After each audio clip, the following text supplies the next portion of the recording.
I don't know the exact address on Baker, but it's Baker between Jancy and Morningside. And these used to be row houses. Everybody remembers that, right? Yeah. So now the idea is to create an overlook here.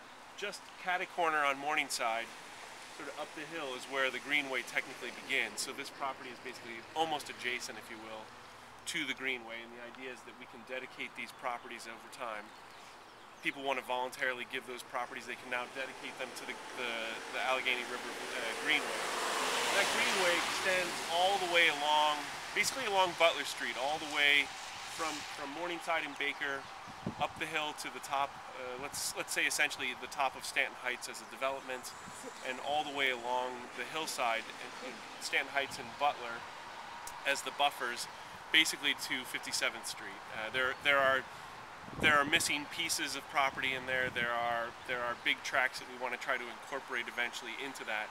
But the publicly owned land basically extends from here to 57th Street.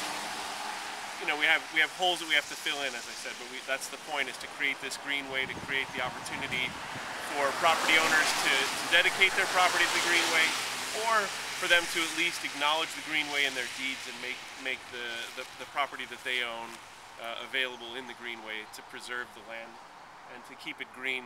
And you know, I still think one of the great assets in Pittsburgh are these green walls that we have. And you can drive on the other side of 28 and look over, and it's beautiful and green, and the last thing that we should be doing is developing here. And in fact, we should find a way to preserve and eventually, if we can, you know, you want to take a hike, I think that's exactly what I would like to do in that side. Yeah, with the dog, that's right. If we can find a way to make it a safe and hikeable space, that would also be great.